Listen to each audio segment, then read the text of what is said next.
Next let's talk about metallic solids. Metallic solids को समझने से पहले मेटेलिक बॉन्डिंग को शॉर्ट में समझ लो, right? Although you have studied it in the 11th standard chemical bonding chapter, still ये सोडियम का न्यूक्लियस है जिसमें 11 प्रोटॉन्स हैं, तो ऑब्वियसली ये पॉजिटिवली चार्ज होगा। और आउटर शेल में 1s2 2s2 2p6 3s1, तो ये न्यूक्लियस और इनर शेल, न्यूक्लियस और इनर शेल को हम कलेक्टिवली बोलते हैं कर्नेल। न्यूक्लियस और इनर शेल को हम कलेक्टिवली बोलते हैं कर्नेल, और आउटर शेल को हम बोलते हैं free electron. Kernel and free electron, there are two things, ठीक है? तो कर्नेल, ऑब्वियसली आपने एक इलेक्ट्रॉन हटा दिया तो कर्नेल क्या होगा? पॉजिटिव। तो ये सभी कर्नेल है पॉजिटिव।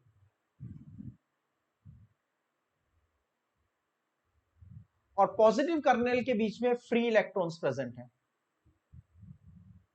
इट्स लाइक एक एम्प्टी पूल है, आप एक बकेट वाटर लेके गए और बहुत सारे आपके फ्रेंड्स एक एक बकेट वाटर लेके आए, तो जो बकेट ऑफ वाटर है, उस बकेट के अंदर जो वाटर है वो फ्री इलेक्ट्रॉन है।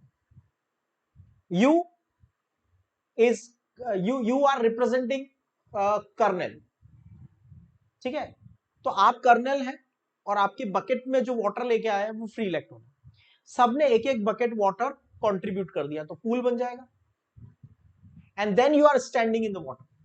तो आप at any distance you are standing from your friend, water will always remain present।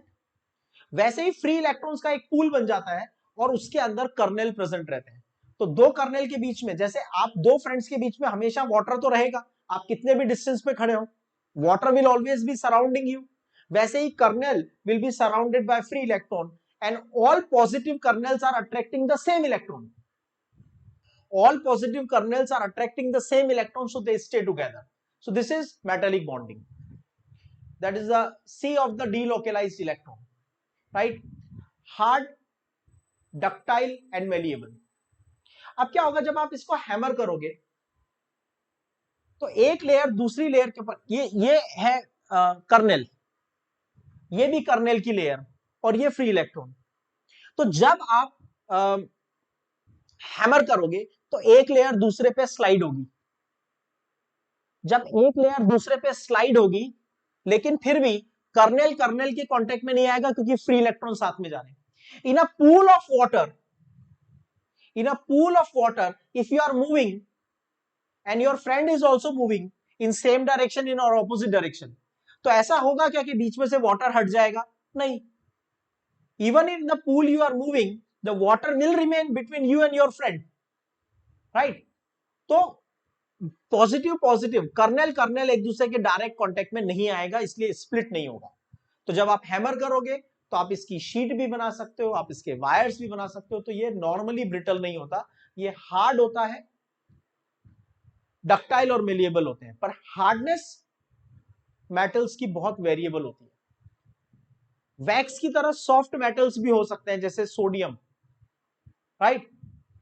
और बहुत ज्यादा स्ट्रॉन्ग मेटल भी हो सकते हैं जैसे टंगस्टन। तो hardness is variable, but yes, they are ductile and malleable. They can always conduct electricity. Why? Free electron है उनके पास, फ्री इलेक्ट्रॉन है, so they can conduct electricity. They have high melting and boiling points, sometimes very low also, right? Metals के बारे में ये कहना कि इनके मेल्टिंग पॉइंट्स बहुत हाई होते हैं, that would not be correct, right?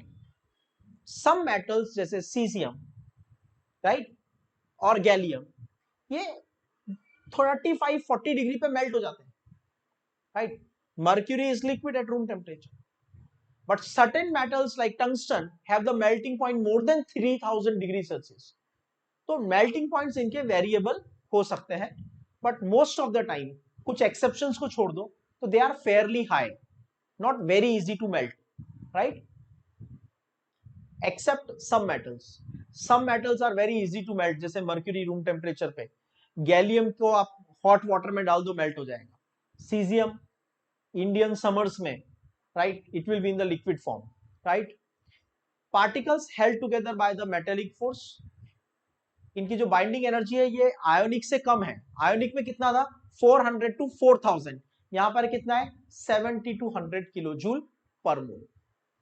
S block के सभी एलिमेंट्स, डी ब्लॉक के सभी एलिमेंट्स और पी ब्लॉक के कुछ elements, they are the metallic solids.